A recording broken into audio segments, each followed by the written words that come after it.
Qui n'a jamais entendu parler des Yamakasi, cette bande de jeunes qui grimpent sur les immeubles? Cet art de mouvement porte un nom, le parkour.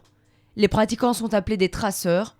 Depuis la sortie du film de Luc Besson en 2001, la pratique s'est démocratisée et derrière les acrobaties spectaculaires, il y a toute une philosophie. Reportage de Cynthia Véron et Pauline Dame. C'est leur façon d'explorer Bobigny.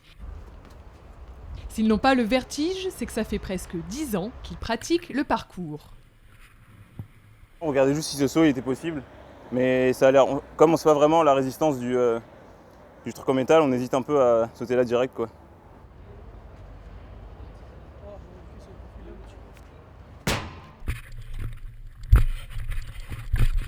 Si on fait un saut où il y a peut-être plus de hauteur, où on voit que le danger est plus important, on va pas chercher à prendre ce risque-là. Faut tout le temps mesurer les choses, quoi. Et lorsque tu te retrouves dans des situations où vraiment il faut que tu sois concentré, tu es là entièrement. Tu vois, la méditation parle beaucoup de ça, de cet esprit d'être dans le présent et tout. Wow. Gagner en fluidité et en rapidité, pour progresser, les traceurs répètent les mêmes mouvements et échangent leur savoir-faire. C'est mieux d'amortir, ouais, vraiment progressivement. Et en plus, quand tu le sens quand tu essayes d'être vraiment léger. Ouais, c'est mieux là.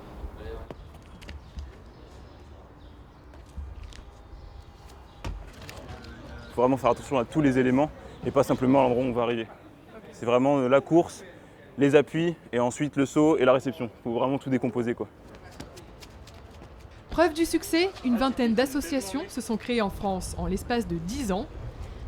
Parmi elles, Culture Parcours. Ici, les pratiquants sont répartis par groupe de niveau. Ils apprennent les techniques de base qu'ils pourront ensuite reproduire en milieu urbain. Souvent, ce que vous faites, c'est que vous êtes ici, vous avez vos bras devant, vous réarmez vos bras pour repartir. Et donc vous perdez une fluidité, un enchaînement de mouvements qui est dommage. Okay, quand on commence, on apprend de base, c'est le plus important, c'est la roulade, donc savoir réceptionner, arriver et réceptionner, donc la roulade.